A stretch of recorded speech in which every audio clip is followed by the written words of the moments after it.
Hello there. All right.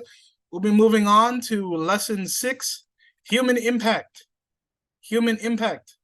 We'll be looking at the human impact that plays a role in the United States and Canada and their respective locations in the world. So let's take a look. All right, first, with the United States human impact is generally based around the population density. All right, here's a big thing here. Remember, United States population is pretty huge. We have about 340 million people. That's a large amount of people. Again, we're third in the world in regards to population, with China and India with 1.3 billion people. So they got a lot of people, and we're third. So we got a lot of people, and we got a lot of land. One of the major things that affects our environment is our urbanization. Remember, urban is cities, rural is farm areas of farmland. Not a lot of people. So we got our big cities here. We got New York City, we got Los Angeles, we got Chicago, we got Houston, we got Dallas, we got Atlanta, we got Boston, we got Miami. Those cities are full of people and carry millions of people. Millions of people use cars. Those cars produce or need to use gas and natural gas, and then they release carbon emissions into the atmosphere. So, with a large population comes a large impact on the environment. Not even necessarily on natural gas, but just also on the region itself. For example, when you're looking at cities like New York is on an island, but different parts of the island are kind of swampy and not really used. But those parts of the island, as more and more people continue on moving there, they have to, clear it up, establish foundations, put some concrete in there, build the buildings, put some shops, put some stores, put some apartments, things like that. That changes the environment. So the animals that were living there, your birds, your insects, they have to find another place to be. So because of the increased population and increased population density, greater environmental impact. Now, the United States has something called the EPA, the Environmental Protection Agency.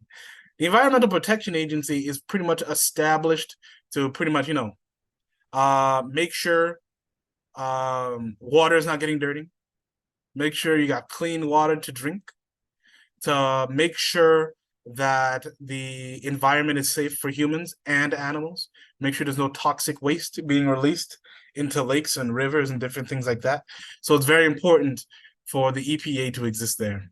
Also, that's part of our conservation efforts. Every town usually has a park. One of the purposes of parks is for people, congregate and enjoy themselves, but it's also a place to preserve nature and a place where trees and birds can frolic. We have our large national parks like the Grand Canyon or Yosemite or the Redwood Forest out in California. Those different places are preserved and conserved for future generations and for the environment not to, go completely off kilter because of our need to, be in the area. So environmental conservation has been a constant effort in the United States.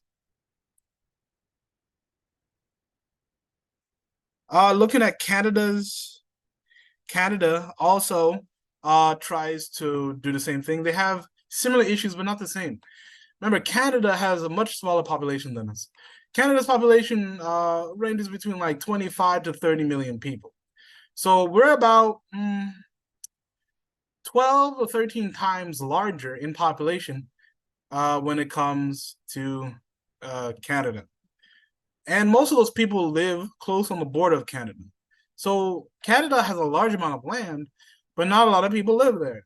So their environmental concerns are different.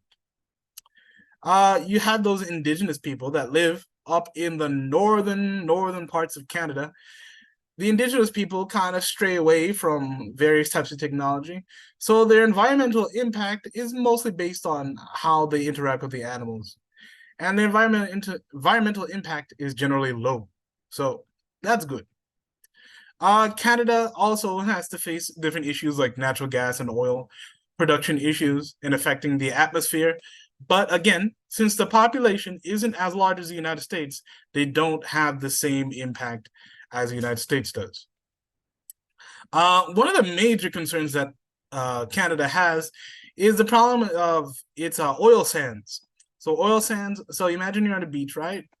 Imagine you're on a beach, and then you got a bunch of oil right under that sandy beach. Now, sand is very loose, and if you drill oil in that sand, and if you mess up a little bit, you're gonna get oil all over that sand. That sand will then mix in with the water, and then the oil get into the water, and then that will create a bad situation for the animals there and for humans too. So there's concern in regards to how they should deal with trying to produce oil out of those oil sands, or just leave them alone to preserve the area. Canada also has conservation efforts. They also have national parks for themselves, and they create that for their local regions. There's large regions in their territories up in the far north.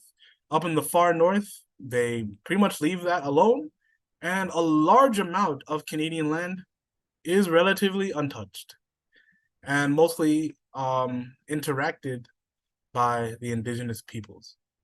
Alrighty, that is Human Impact. I'll see y'all later.